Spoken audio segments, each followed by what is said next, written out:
ఓం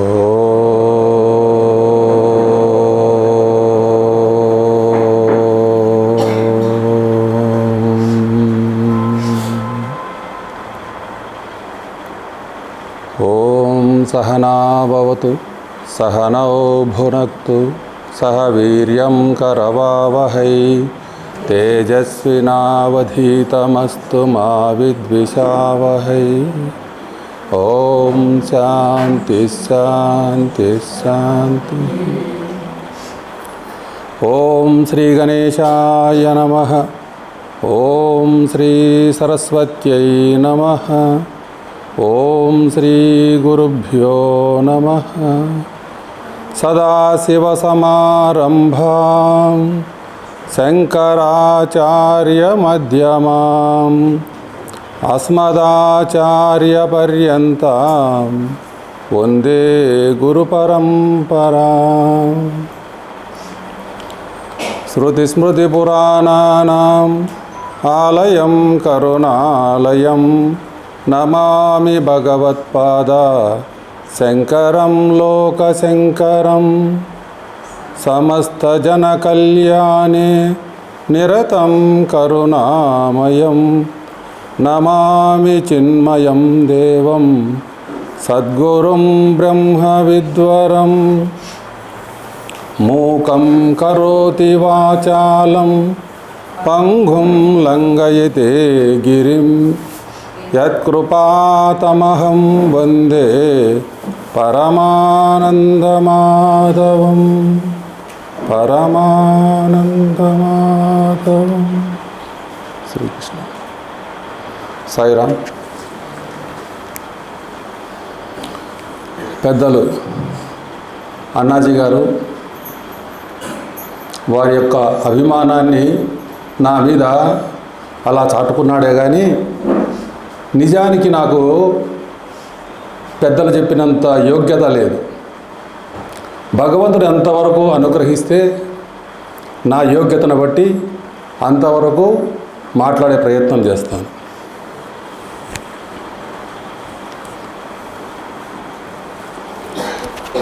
ఈ ప్రపంచం మొత్తం 3 వంతులు స్థావరంగా, 1 వంతు జంగమంగా ఉంది. మనం విభజిస్తే స్థావరంగా అంటే కదలకుండా ఉన్నటువంటిది 3 వంతులు ఉంది. కదిలేటువంటిది ప్రాణం ఉన్నటువంటి జంగమంగా ఉన్నటువంటివి 1 వంతు ఉంది. ఈ జంగమంగా ఉన్నటువంటి వాటిల్లో ఎన్ని ఉన్నాయి ఆ రాసులు అంటే 84 లక్షల జీవరాశులు ఉన్నాయి. జంగమముగా ఉన్నటువంటి ప్రాణం ఉన్నటువంటివి. మానవులంతా ఒక రాశి. ఇటువంటివి 84 లక్షల జీవరాశులు ఉన్నాయి. వీటికి 2 రకాల జ్ఞానం ఉంది. ఏమయ్యా 2 రకాల జ్ఞానం అంటే, ఒకటి వాసనా జ్ఞానము, రెండవది వివేచనా జ్ఞానం. వాసనా జ్ఞానం అనేటువంటిది 84 లక్షల జీవరాశులకు సమానంగా ఉంది. ఏ దేనికి లేకుండా లేదు. వివేచనా జ్ఞానం అనే దగ్గరకు వచ్చేపాటికి 84 లక్షల్లో ఒక్కటి పక్కన పెట్టి మిగిలినటువంటి అన్నీ తోసేయచ్చు. ఆ ఒక్కటి ఏదయ్యా అంటే మానవుడు. మానవునికి మాత్రమే వివేచనా జ్ఞానం అనేటువంటిది ఉంది. మిగిలిన 83,99,999 జీవరాశులకు ఆ జ్ఞానం లేదు. ఇంతకు వాసనా జ్ఞానం అంటే ఏమిటి? వివేచనా జ్ఞానం అంటే ఏమిటి? వాసనా జ్ఞానము అంటే క్షుత్ పిపాస అంటే ఆకలి దప్పికలు, కామక్రోధాలు, భయాలు, దీనికి సంబంధించినటువంటిదంతా ఇవన్నీ అన్ని జీవరాశులకు ఉంది. 84 లక్షల జీవరాశులకు ఈ జ్ఞానం ఉంది. వాసనా జ్ఞానం అందరికీ ఉంది. మనకు కూడా ఉంది ఆ జ్ఞానం. మరి మనకు అదనంగా ఉన్నటువంటి జ్ఞానం ఏది? వివేచనా జ్ఞానం. ఈ వివేచనా జ్ఞానం ద్వారా ఏమి తెలుస్తున్నాయా మనకంటే, మనకు లోక జ్ఞానం అంటే మనకు ఆలోచన చేసి పరిశీలించేటువంటి జ్ఞానం వివేచనా జ్ఞానం అంటే. లోక జ్ఞానం, లోకానికి సంబంధించినటువంటి రకరకాల వస్తువులకు సంబంధించినటువంటి జ్ఞానం అంతా ఉంది మన దగ్గర. శాస్త్ర జ్ఞానము, శాస్త్రంలో ఏం చెప్పబడింది, అనేటువంటి విషయాలన్నీ మనం తెలుసుకోగలుగుతున్నాము. కళాజ్ఞానము 64 కళలు ఉన్నాయి, వాటికి సంబంధించిన జ్ఞానం ఉంది మన దగ్గర. ప్రయత్నం చేసి రకరకాల జ్ఞానాలు తెలుసుకుంటూ ఉన్నాం మనం. ఇంకా ధర్మజ్ఞానము, ధర్మానికి సంబంధించినటువంటి జ్ఞానము, ధర్మమేదో అధర్మమేదో, చేయవలసినటువంటి డ్యూటీస్ ఏవో చేయకూడనటువంటి ఏవో, దీనికి సంబంధించిన జ్ఞానం ఉంది మన దగ్గర. ఇంకా అన్నిటికన్నా గొప్పదైనటువంటిది బ్రహ్మజ్ఞానము. బ్రహ్మజ్ఞానము కూడా, ఈ బ్రహ్మజ్ఞానము తెలుసుకుంటే నీ జీవితం సార్థకమవుతుంది. నువ్వు ఎందుకోసం వచ్చినావో, ఏ పని మీద ఈ జన్మ తీసుకున్నావో ఆ పని పూర్తవుతుంది. అటువంటి జ్ఞానం అంటే మనకున్నటువంటి స్పెషల్ ఏదయ్యా అంటే, భగవంతుడు ఇచ్చిన స్పెషల్ గిఫ్ట్ ఏదయ్యా అంటే బుద్ధి అనేటువంటిది మనకు ఒకటి ఇవ్వడం జరిగింది. ఈ బుద్ధి ద్వారా మనం ఏం చేస్తున్నాము, మిగిలిన వాటికి లేదు, మనకు మాత్రమే ఇన్ని రకాలుగా తెలుసుకునేటువంటి లోకజ్ఞానము, శాస్త్రజ్ఞానము, కళాజ్ఞానము, ధర్మజ్ఞానము, బ్రహ్మజ్ఞానము అన్నింటి గురించి తెలుసుకునేటువంటి అవకాశం ఏర్పడింది ఆ బుద్ధి ఉండడం వల్ల. అందుకే చెప్తారు,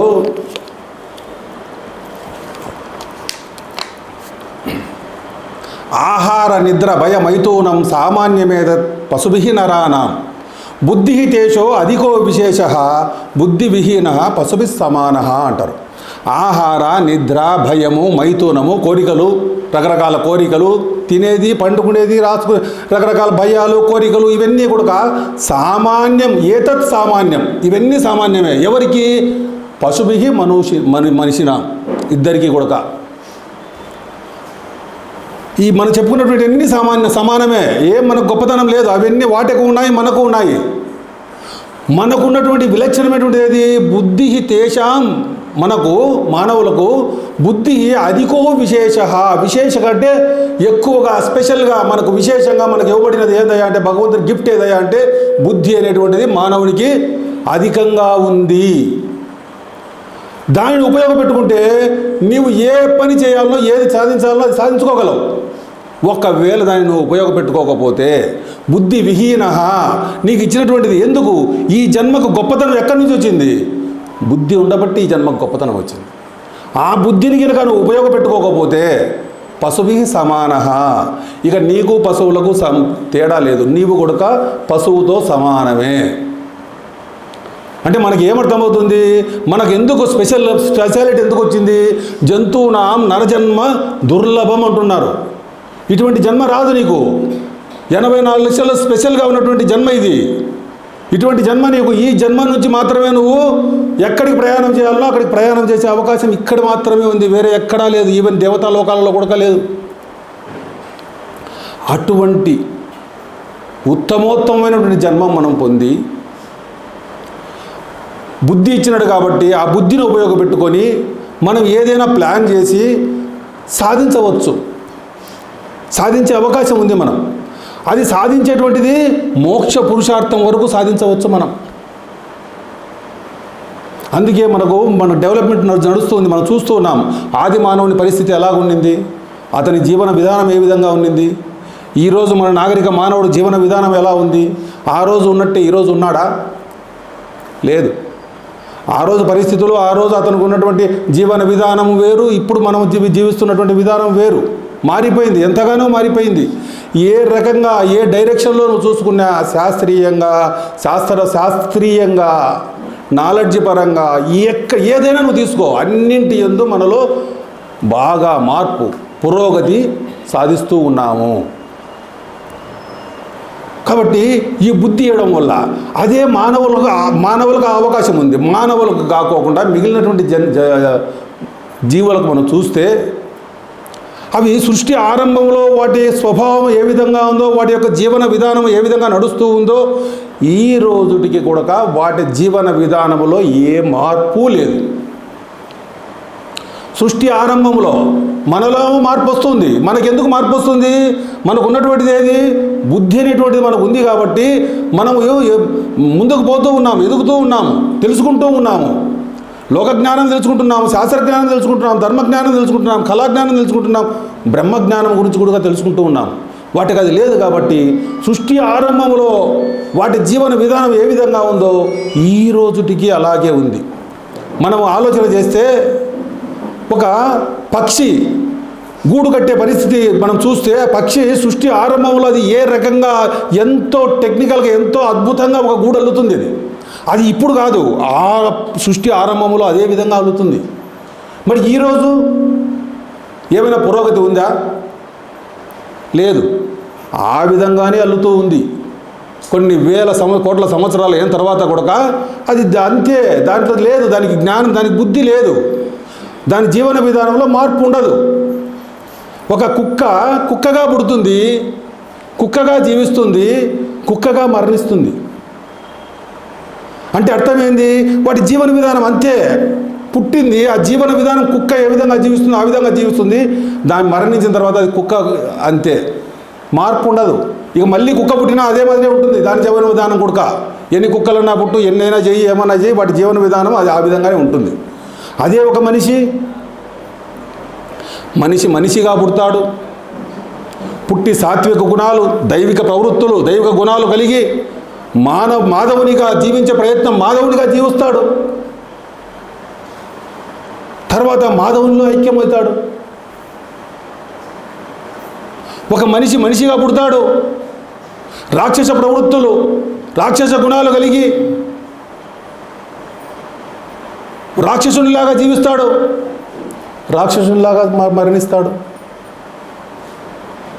మిగిలినటువంటి జీవరాశులకు లేదు, వాటికి స్వేచ్ఛ లేదు, మనకు మాత్రమే స్వేచ్ఛ ఉంది. ఆ స్వేచ్ఛను ఉపయోగపెట్టుకొని మనము ఏం చేయవచ్చు? మన ఏవ మనుష్యానాం కారణం బంధమోక్షణాత్. ఈ మనస్సే కారణం. దేనికి? బంధానికి ఇదే, మోక్షానికి ఇదే కారణము. దీన్ని నువ్వు ఎలా ఉపయోగపెట్టుకోగలవు? ఏ డైరెక్షన్లో దీన్ని నువ్వు ప్రయాణం చేయగలవు? దీన్ని ఎలా ఉపయోగపెట్టుకుంటే నీకు ఆ ప్రయోజనం చేకూరుతుంది? నువ్వు మాధవునిగా కావచ్చు, రాక్షసునిగా కావచ్చు.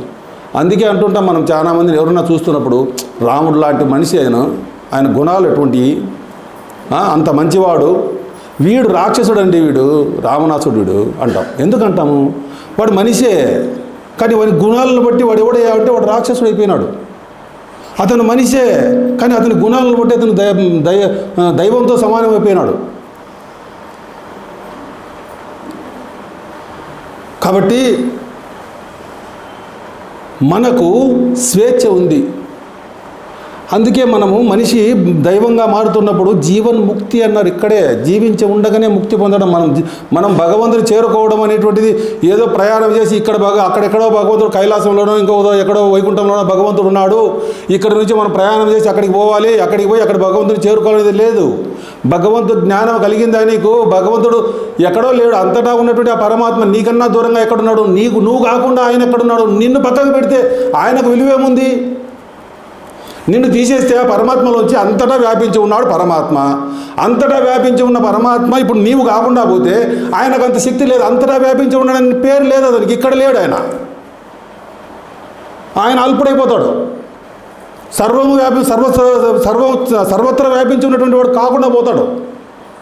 ఏ కొంచెము సూది మోపేటంత చోట భగవంతుడు లేడని నువ్వు కనుక ఐడెంటిఫై చేయగలిగితే ఆయనకు సర్వాంతర్యామి అనేది లేదు, పేరు పోతుంది.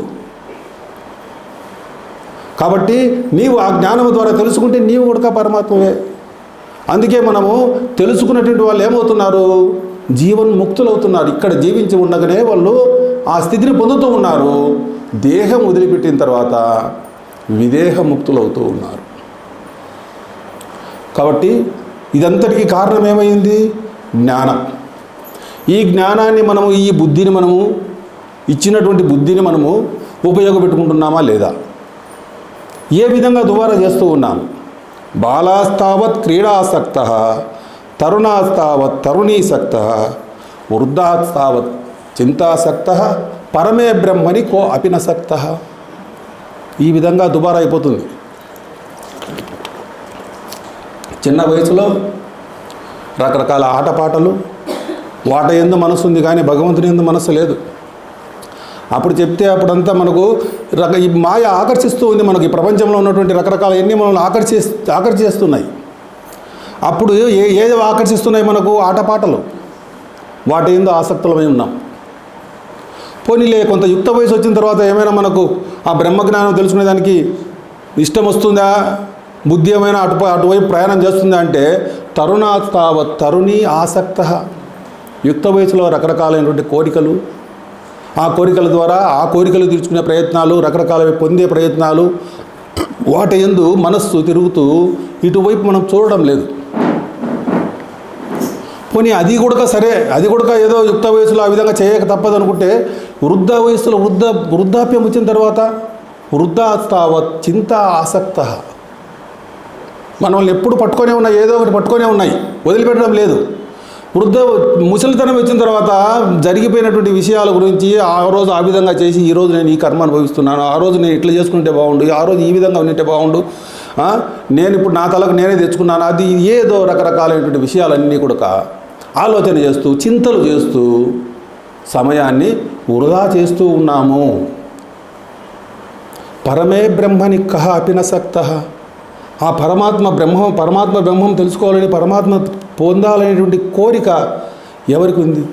ఈ విధంగా దుబారా అయిపోతూ ఉంది. మరి మనము బుద్ధిని తీసుకున్నాము, బుద్ధి మనకుంది, ఆ బుద్ధిని మనము ప్రయోజనానికి ఉపయోగపెట్టడం లేదు. అదే మనం ప్రాపంచిక విషయాల్లో మనం ఏదైనా పని చేయాల్సి వస్తే ఫస్ట్ నాకేంటి లాభం, దీని ద్వారా నేను పొందేటువంటిది ఏది? ఎవరైనా ఏమైనా అడిగితే ఏమయ్యా ఈ పని చేసి పెట్టంటే దానివల్ల నాకు వచ్చేది ఏంది, నాకేం ప్రయోజనం, నా ప్రయోజనం చెప్తే నేను పని చేస్తా.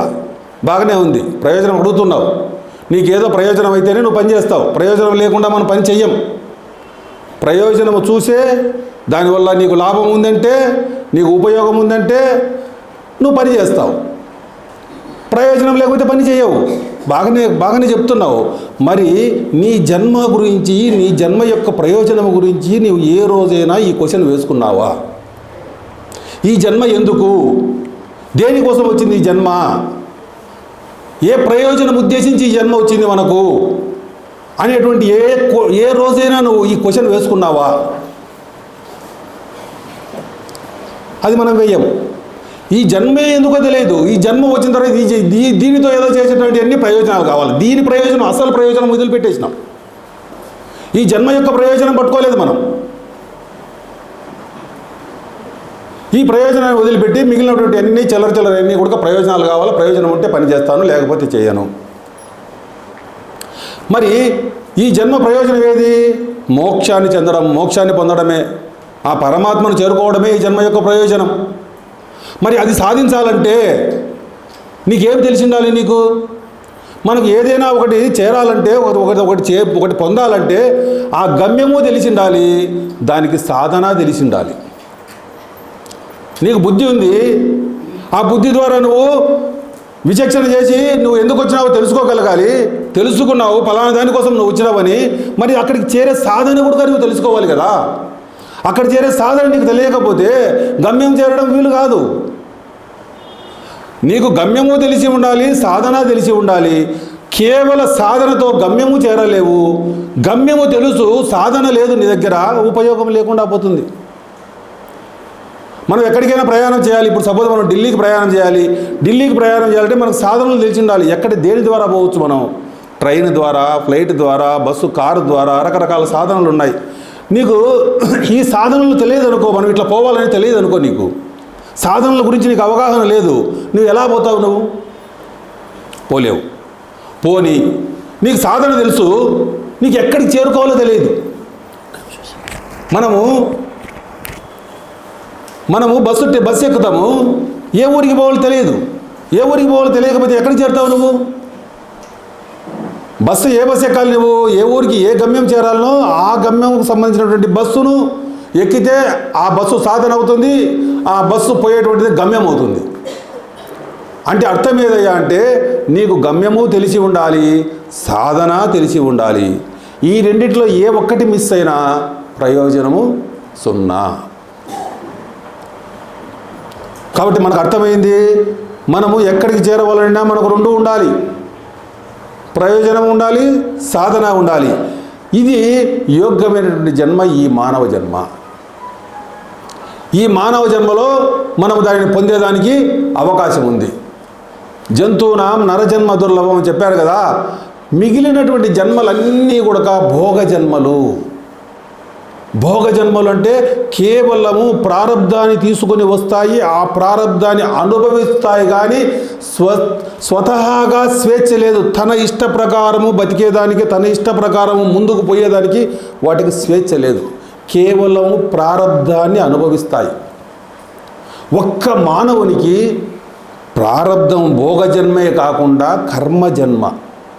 మనం కర్మ చేసుకొని మనం ప్రయత్నం చేయవచ్చు. అందుకే భగవంతుడు చెప్తాడు, ఉద్ధరేత్ ఆత్మనః ఆత్మానం ఆత్మానం నా అవసాదయేత్. నిన్ను నువ్వు ఉద్ధరించుకోవాలి, నీవు ప్రయత్నం చేయాలి. నీవు ప్రయత్నం చేస్తే మేమంతా తోడుగా నిలుస్తాం, నీకు ఎంకరేజ్ చేస్తాం. భగవంతుడు ఒక్కడే మనల్ని తీసుకుపోవచ్చు కానీ తీసుకుపోవడం మన ప్రయత్నం లేకుండా భగవద్గీత ఇచ్చేటువంటి మెసేజ్ ఏదయ్యా అంటే ఉద్ధరేద్ ఆత్మనః ఆత్మానం. నిన్ను నువ్వు ఉద్ధరించుకోవాలి, అప్పుడు భగవంతుడు నీకు సహాయం చేస్తాడు. నువ్వు ప్రయత్నం చేస్తున్నావా, భగవంతుడు నీకు సహాయం చేస్తాడు. ప్రయత్నం చేయలేదా, భగవంతుడుగా పట్టించుకోడు. ప్రయత్నం అనేది మన దగ్గర ఉండాలి. ఇప్పుడు మనము ఒక రన్నింగ్ రేస్లో పార్టిసిపేట్ చేస్తున్నాం. భగవంతుడే కాదు, శాస్త్రము, గురువులు వీళ్ళందరూ కూడా మనకు ప్రోత్సాహకాలు, మనల్ని ఎంకరేజ్ చేస్తారు. మనం పోయే సాధనలో వాళ్ళ యొక్క తోడ్పాటు మనకు ఉంటుంది. ఇప్పుడు మనం ఏ విధంగా అంటే, ఇప్పుడు మనం ఒక రన్నింగ్ రేస్లో మన పిల్లవాడు పార్టిసిపేట్ చేస్తున్నాడు. పార్టిసిపేట్ చేస్తుంటే రన్నింగ్ రేస్ స్టార్ట్ అయింది. పోతున్నారు, పరిగెడుతున్నారు. మనవాడు ముందుకు పోయినాడు, బాగానే ఉంది, కేకలు వేస్తున్నాం. మళ్ళీ ఎన్నికి వచ్చినాడు. ఎన్నికి వస్తే మనకన్నా ముందు పోకూడదు పోయినాడు. ఇక్కడ నుంచి మనం ఏం చేస్తున్నాము, మనం పరిగెడితే వాడు గెలుస్తాడా? వాడు వెనక పడిపోయినాడు. ఇప్పుడు మనం ఏం చేస్తున్నాము, వానికి ఎంకరేజ్ చేస్తున్నాము, క్లాప్స్ కొడుతున్నాము, పరిగెత్తమని అరుస్తున్నాము, కేకలు వేస్తున్నాము, ఏదో చేస్తున్నాము. మనం ఎంత ప్రోత్సాహాన్ని ఇవ్వగలమని, కానీ మనం పరిగెడితే ఉపయోగం లేదు. ఇప్పుడు భగవంతుడు మన కోసం చేస్తే ఉపయోగం లేదు. మనకు ఉండాలి, ఇక్కడ చేయాలనేటువంటి తపన మనకు ఉండాలి. కాబట్టి మనం పరిగెడితే వీళ్ళందరూ ప్రోత్సాహం మనకు. ఎవరు? భగవంతుడు, గురువు, శాస్త్రాలు ఇవన్నీ కూడా మనకు ప్రోత్సాహకాలు, మనకు ప్రోత్సహిస్తాయి, ఇంకా ముందుకు తీసుకుపోయే పని చేస్తాయి మనకు. కాబట్టి ఎక్కడి నుంచి ఉండాలి ప్రయత్నము? మన దగ్గర నుంచి ఉండాలి. ఇప్పుడు ఇవన్నీ ప్రారబ్ధ భోగజన్మలు అని చెప్పుకున్నామా, వాటికు ఏముందయ్యా అంటే వాటికి కేవలము ప్రారబ్ధం ఏమి తెచ్చుకున్నాయో అవి జీవిస్తాయి. మరి మనం ప్రారబ్ధాన్ని అనుభవిస్తూ ప్రారబ్ధాన్ని వ్యతిరేకించి, అంటే కొంతవరకు ప్రారబ్ధాన్ని కూడా దాటి ముందుకు పోయేటువంటి అవకాశం మనకుంది. అందుకే ప్రాయశ్చిత్త కర్మలు అని అంటారు. ప్రాయశ్చిత్తం అంటే మనకేమైనా ప్రారబ్ధం ఏమైనా ఉంటే ఆ ప్రారబ్ధాన్ని తీసేసేదానికి కూడా కొన్ని కర్మలు మనకు శాస్త్రంలో చెప్పబడి ఉన్నాయి. వాటిని ప్రాయశ్చిత్త కర్మలు అంటారు. అవి ఏం చేస్తాయి అంటే, మనకు ఒక ఉదాహరణ చెప్పుకుంటే, మనకు ఏమైనా ఒక చిన్న గాయం అయింది అనుకో, ఆ గాయం అయితే ఏమవుతుంది, మనం డాక్టర్ దగ్గరికి పోతే దానికి ఏదో ఇవ్వాల్సినటువంటి ఇచ్చేసి దాన్ని తీసేస్తాడు. ఇంకా మళ్ళీ ఉండదు మనకు. ఒక్కసారి అది మారిపోయిందంటే మళ్ళీ మన మామూలు స్వస్థత మనకు ఉంటుంది. రెండవ రకమైనటువంటి ప్రారంధం, అది ఒక ప్రారంధం, అది దుర్బల ప్రారంధం. దుర్బలం అంటే దానికి బలం లేదు. మాధ్యమిక ప్రారంధం అనే ఒకటి ఉంది. అదేం చేస్తుందా అంటే నిన్ను వెంటాడుతూ ఉంటుంది. ఏ విధంగా వెంటాడుతుంది? ఒక షుగర్ పేషెంటో, ఒక బీపీ పేషెంటో ఉన్నాడు అనుకోండి. షుగర్ పేషెంట్ ఏమవుతుంది, వాడికి అది పోదు, నయం కాదు, కానీ ట్యాబ్లెట్ ఇస్తే పనిచేస్తూ ఉంటుంది, ఇబ్బంది లేకోకుండా సర్వైవ్ అవుతూ ఉంటాడు. ఆ రకంగా మాధ్యమిక ప్రారంధం ఏం చేస్తున్నాయా అంటే, మనం ఈ ప్రాయశ్చిత్త కర్మల ద్వారా మనకి ఏవైతే వేదాలలో ఉన్నాయో, శాస్త్రాల్లో ఉన్నాయో ఆ కర్మలు చేసుకుంటూ ఏం చేస్తాము, ఆ ప్రారంధాన్ని కూడా మనకు ఎదురు రాకుండా దాన్ని ఇబ్బంది లేకుండా చేసుకోగలం. ఏ విధంగా షుగరు బీపీ మనకు ఉన్నా కూడా దాని తీవ్రత మన మీద లేకుండా చేసుకున్నట్టు చేసుకోవచ్చు. ఇక ప్రబల ప్రారంధం అని ఒకటి ఉంది. దానిని చేసేదానికి ఎవరికి శక్తి సామర్థ్యాలు కుదరవు. అవి వచ్చి నీ మీద పడుతుంది. ఈ జ్ఞానాన్ని నువ్వు పొందినావా, అది కూడా నిన్ను ఏమీ చేయలేదు.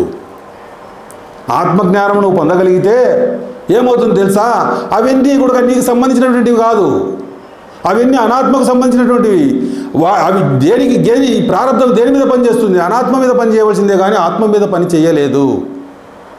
ఆ జ్ఞానాన్ని నువ్వు పొందితే నీకు వింత పని ఇది లేదు. ప్రబల ప్రారంధాన్ని కూడా తట్టుకోగలవు. కాకపోతే ఆ జ్ఞానం లేకపోతే ఈ ప్రాయశ్చిత్తాది కర్మల ద్వారా దుర్బల ప్రారంధాన్ని ఎదిరించవచ్చు. మాధ్యమిక ప్రారంధం నీ మీద పని చేయదు. ప్రబల ప్రారంధం వచ్చిందా, భగవంతుని శరణాగతి పొంది ముందుకు సాగుతావు. ఆత్మజ్ఞానం లేకపోతే భక్తి ఉంది చాలు. ఆ భక్తి ఏం చేస్తుంది?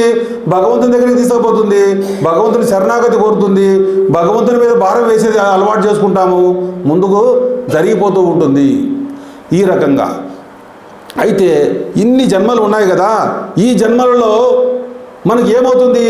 ఈ జన్మలు మన క్రిమికీటకాదులు ఈ జన్మలే కాదు, ఈవెను దేవతా జన్మలు కూడా భగవంతుని చేరే అవకాశం లేదు. అందుకే మనకు ఏం చెప్తారు? మనకు ఈశావాస్య ఉపనిషత్తులో అసూర్యా నామతే లోకాః అంధేన తమసావృతాః తాగంతే ప్రేత్యాభిగచ్చంతి ఏకేచ ఆత్మహనో జనః అంటారు. ఆ సురలోకాలన్నీ ఉండేటివన్నీ కూడా నామతే లోకాః అంధేన తమసావృతాః, తమసా ఆవృతాః, అంధేన అంటే కట్టిక చీకటితో కప్పబడి ఉన్నాయంట. ఏవి? మనం అనుకునేటువంటి స్వర్గలోకాలు, ఏవి మనం అనుకునేటువంటి దేవలోకాలన్నీ కూడా దేనితో కప్పబడి ఉన్నాయి? ఆ కట్టిక చీకటితో కప్పబడి ఉన్నాయి. అంధేన తమసావృత తాగంతే ప్రేత్యా అభిగచ్చంతి. అక్కడికి పోయినటువంటి వాళ్ళు ఎవరు తెలుసా? వాళ్ళంతా కూడా ఏకేచ ఆత్మహనః జనః, వాళ్ళంతా కూడా ఆత్మను చంపుకున్నటువంటి వారు అంటే ఆత్మజ్ఞానానికి సంబంధించిన విషయం తెలుసుకునేదానికి అవకాశం లేదు అక్కడ. ఆ దేవలోకాలలో కూడా ఆత్మజ్ఞానం పొందేదానికి అవకాశం లేదు.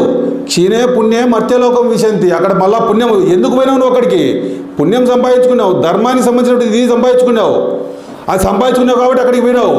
అక్కడ పుణ్యం ఖర్చు అయిపోయిందా, మళ్ళీ కిందకి పడిపోతావు నువ్వు. కాబట్టి దేవతా జన్మలకు కూడా యోగ్యము లేదు. భగవంతుని చేరాలనుకుంటే మానవ జన్మే లాంచింగ్ ప్యాడ్. నువ్వు ఒక రాకెట్ను ప్రయోగం చేయాలంటే ఆ రాకెట్ను ఎక్కడి నుంచి ప్రయాణం చేయగలవు? దానికి కావలసినటువంటి ఆ బేస్, ఆ ఫౌండేషను, ఎంతో బలమైనటువంటి ఫౌండేషను ఉంటే తప్ప ఆ రాకెట్ నీకు అంతరిక్షంలో కక్షలోకి నువ్వు చేర్చలేవు. ఆ కక్షలోకి చేర్చాలంటే ఆ ఫౌండేషన్ కలిగి ఉండాలి నీకు.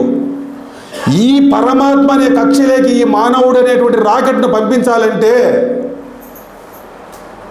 ఈ జన్మకే అర్హత ఉంది. మానవ జన్మ అనేటువంటిది ఆ లాంచింగ్ ప్యాడ్.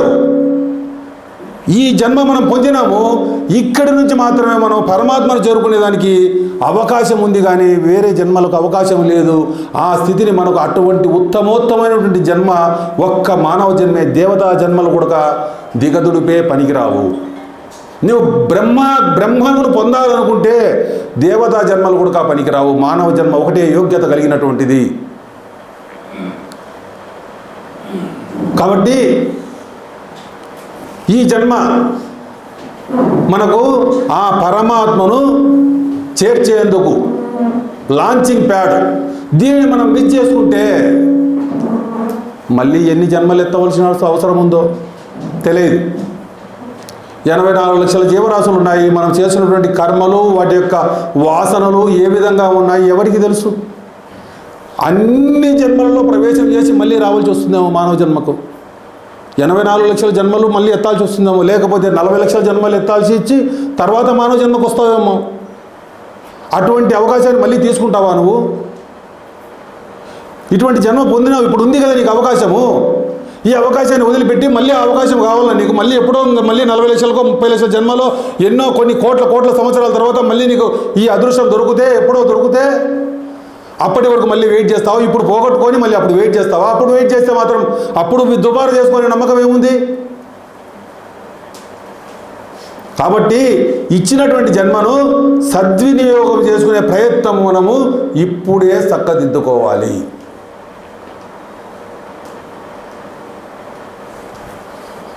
ఈ జన్మ యొక్క ఉపయోగాన్ని ఇక్కడే పొందాలి మనం.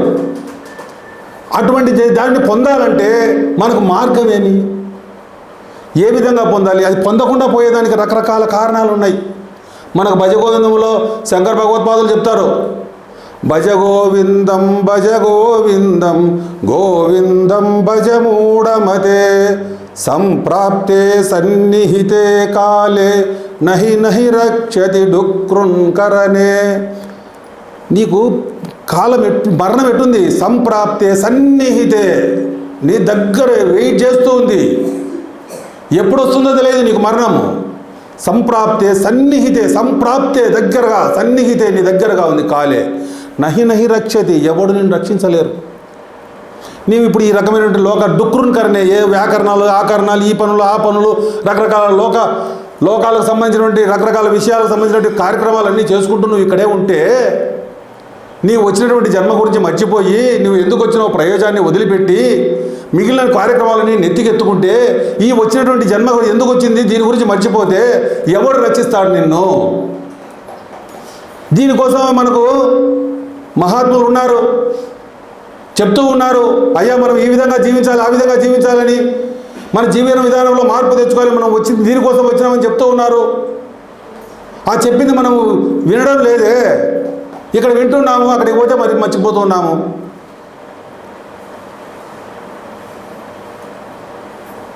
మనం వచ్చినటువంటి జన్మను ఉపయోగపెట్టుకోగలగాలి, ఉపయోగపెట్టుకోకపోతే ఉపయోగం లేదు.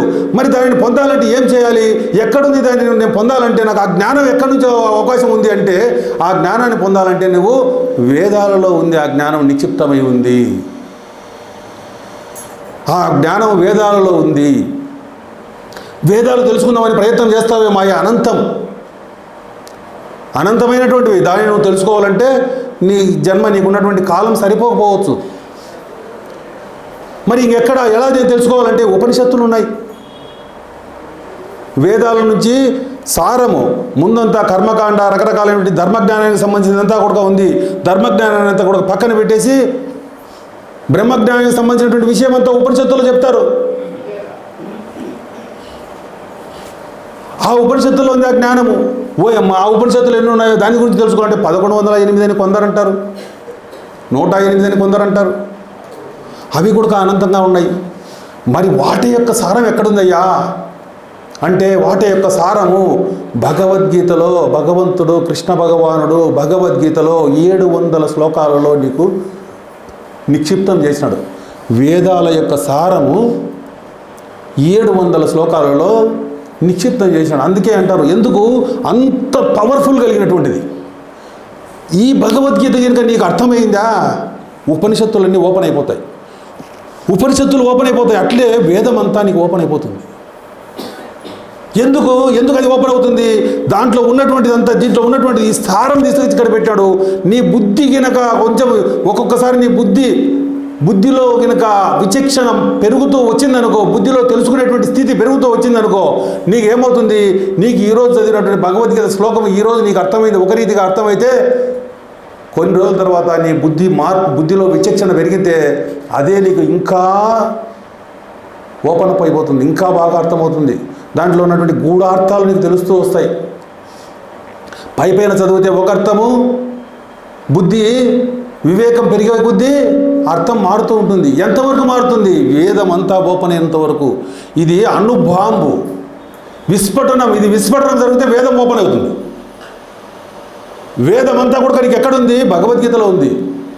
ఈ భగవద్గీతను పూర్తిగా అర్థం. అందుకే కృష్ణో జానాతి వై సమ్యక్ కించిత్ కుంతీ సుత ఫలం వ్యాసోవా వ్యాసపుత్రవో యాజ్ఞవల్క అద మైథిలహ అంటారు. కృష్ణో జానాతి వై సమ్యక్, ఒక భగవంతుడు కృష్ణ పరమాత్మ మాత్రమే సమ్యక్ జానాతి, బాగా తెలుసుకున్నటువంటి వాడు. కించిత్ కొంచెము, కుంతి పుత్ర కుంతి సుత ఫలం, అర్జునుడు కొంత తెలుసుకున్నాడు. వ్యాసోవా వ్యాసపుత్రోవా, వ్యాసుడు కానీ సుకుడు కానీ యాజ్ఞవల్క అద మైథిలహ జనక మహారాజు కానీ వీళ్ళందరూ కూడా పూర్తిగా తెలిసిన వారు కాదు. అంటే అంత గొప్పగా చెబుతూ ఉన్నారు భగవద్గీత గురించి. వ్యాస భగవానుడు కృష్ణ భగవాన్ ఇంకో అవతారమే, కాకపోతే అంత గొప్పదైనటువంటి భగవద్గీత, అంత శక్తివంతమైనటువంటిది, అంత శక్తి ఉంది దాంట్లో. దీని కనుక నువ్వు అర్థం చేసుకోగలిగితే ఉపనిషత్తులన్నీ అర్థమైపోతాయి, వేదం అంతా కూడా నీకు అర్థమవుతుంది. మరి అది అర్థం చేసుకోవాలంటే ఏం చేయాలి అంటే, అది అర్థం చేసుకోవాలంటే నీవు భగవద్గీత చదవాలి. భగవద్గీత చదవడం అనేది అలవాటు చేసుకోవాలి. భగవద్గీత చదివితే వస్తుందా? మొదటగా చదవడమే మనకు కావాల్సింది. తర్వాత మహాత్ములు ఉన్నారు, మహాత్ములు మనల్ని ఎంకరేజ్ చేస్తారు.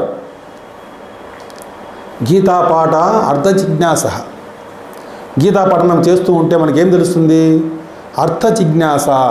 అర్థం తెలుసుకోవాలంటే ఒక జిజ్ఞాస, ఒక కోరిక నీలో బయలుదేరుతుంది. అది పరమాత్మ ఇచ్చేటువంటిది నీకు అది నువ్వు చదువుతూ ఉంటే ఏమవుతుంది, చదువు నీవు అర్థం తెలుసుకోకపోయినా నీకు ఆ పుణ్యం జనరేట్ అవుతుంది. భగవద్గీత చదువుతూ ఉంటే ఏమవుతుంది, పుణ్యం అనేటువంటిది ఎలాగూ వస్తుంది నీకు. నువ్వు మంచి కార్యక్రమం చేస్తూ ఉన్నావు అంతే. పుణ్యం కోసమా నువ్వు భగవద్గీత చదివినా చాలు. ధర్మజ్ఞానం కావాలనుకుంటే, ధర్మానికి సంబంధించిన విషయం కావాలనుకుంటే, నీకు పుణ్యం కావాలనుకుంటే భగవద్గీత పఠనం చేసినప్పుడు నీకు పుణ్యం వస్తుంది నీ అకౌంట్లోకి. యజ్ఞయాగాదులు అవి ఇవి చేయవలసినటువంటి పని లేదు. ఇది చేసినా కూడా నీకు పుణ్యం ఉంది. గీతా పాటే అర్థ జిజ్ఞాసను చదువుతూ ఉంటే ఏదో ఒక రోజు నేను చదువుతున్నా, ఎవడో ఒకటి కనిపించి అడుగుతాడు, ఏమయ్యా అంటే నేను భగవద్గీత చదువుతున్నానంటే, భగవద్గీత చదువుతున్నావు మరి నీకేమైనా ఏ శ్లోకానికి ఏమైనా అర్థం ఏమైనా తెలుసా అంటే ఇంకా తెలియదు. అప్పుడు నీలో ఒక బీజం చిగురిస్తుంది. అరే నేను అర్థం తెలుసుకోవాలి అనేటువంటి ఒక ఆలోచన బయలుదేరుతుంది. ఆ ఆలోచన గీతా పాఠే అర్థ జిజ్ఞాస తతో జ్ఞానం భవతి. దానివల్ల ఏమవుతుంది తెలుసా, జ్ఞానం వస్తుంది. ఇలాంటి మహాత్ములు మనకి ఎక్కడైనా తారసపడినప్పుడు మనతో మాట్లాడుతూ ఉన్నప్పుడు మనం చెప్తూ ఉంటే వాళ్ళు చేస్తారు, వాళ్ళు మనకు గైడ్ చేస్తారు. ఈ విధంగా నువ్వు ఇది చదివితే నువ్వు ఏం తెలుసుకున్నావు అందులో అంటే, నేను తెలుసుకోవాల్సింది ఉంది. వాళ్ళతో కొంచెం మాట్లాడటము, తర్వాత వాళ్ళు సంభాషించిన తర్వాత మనం కూడా మన శాస్త్రం మన దగ్గర ఉంది, దానిని లోతుగా అధ్యయనం చేయడము. దీని ద్వారా ఏమవుతుంది, గీతా పాఠే అర్థ జిజ్ఞాస తతో జ్ఞానం భవతి. దానివల్ల జ్ఞానం వస్తుంది. ఏమి జ్ఞానము? ఆ జ్ఞానం వచ్చితే గీతా పాఠే అర్థ జిజ్ఞాస తతో జ్ఞానం భవతి కృతార్థ్యేహి జ్ఞానేనా. ఏ జ్ఞానం వస్తుంది నీకు? భగవద్గీతలో ఏ జ్ఞానం చెప్పబడిందో బ్రహ్మజ్ఞానానికి సంబంధించిన విషయం అంతా తెలుస్తుంది నీకు. దానివల్ల ఏమవుతుంది తెలుసా నీకు, కృతార్థ్యేహి జ్ఞానేనా. జ్ఞానం వల్ల నువ్వు కృతార్థుడివి అయిపోతావు. కృతార్థుడివి కావడం అంటే ఇది, మనకు 4 పురుషార్థాలు ఉన్నాయి. ధర్మ అర్థ కామ మోక్షం అనేటువంటి 4 పురుషార్థాలు. ఈ పురుషార్థం అంటే పురుష ప్రయత్నము ద్వారా సాధించేది. మన ప్రయత్నము ద్వారా మనం పొందేది ఏదైతే ఉందో అది పురుషార్థము. ఈ మనం మోక్ష పురుషార్థం అనేటువంటిది మనము అంతిమంగా పొందవలసినటువంటిది. ఇప్పుడు భగవద్గీత చదివితే ఏమవుతుంది తెలుసా నీకు, కృతార్థేహి జ్ఞానేన. ఆ జ్ఞానం తెలుసుకుంటే నువ్వు ఏమవుతావు, మంచి ఇటువంటి వాళ్ళు అందరూ మనతో సంభాషిస్తూ ఉన్నప్పుడు ఏమవుతుంది తెలుసా, నువ్వు తెలుసుకున్నటువంటిది ఏదైతే జ్ఞానం తెలుసుకుంటున్నావో ఆ తెలుసుకున్నటువంటి జ్ఞానం నీకు ఎప్పుడు ఉపయోగపడుతుందయ్యా అంటే, అది నీవు దానిని జీవించగలిగినప్పుడే ఉపయోగపడుతుంది అని చెప్తారు మనకు. ఆ చెప్పినప్పుడు అప్పుడు మనం ఏం చేసుకుంటామో తెలుసా, ఈ జ్ఞానం ఏదైతే ఉందో తెలిసినటువంటి జ్ఞానము అది నా జ్ఞానం అయితేనే నాకు ఉపయోగము. నాకెక్కడో నా బుద్ధిలో ఉండి అది నా స్వభావంలో నా వ్యక్తిత్వంలో కలవకపోతే దానివల్ల నేను పొందేటువంటిది ఏమీ లేదనేటువంటి విషయం నీకు తెలుస్తుంది. దానికోసం నువ్వు ప్రయత్నం మొదలు పెడతావు. సాధించడము మన తీవ్రతను బట్టి ఉంటుంది, మన ప్రయత్న తీవ్రతను బట్టి ఉంటుంది. ఈ జన్మ వరకు పట్టవచ్చు, లేకపోతే ఇంకా కొన్ని జన్మలు పట్టనవచ్చు. ఆ ప్రయత్నం అనేటువంటిది ఆ తీవ్రత ఏ విధంగా అనేది దాన్ని బట్టి ఉంటుంది మనకు. కృతార్థ్యేహి జ్ఞానేన తస్మాత్, ఈ కారణం చేత గీతా పాఠే నరః. మనం ఏం చేయాలి, భగవద్గీతను పఠించాలి. భగవద్గీత పఠిస్తే మనకేమవుతుంది, మనము వచ్చినటువంటి పని నెరవేరుతుంది. కృతార్థేహి జ్ఞానేన, మనం ఏ పని మీద ఇక్కడికి వచ్చినామో ఆ పని నెరవేరుతుంది.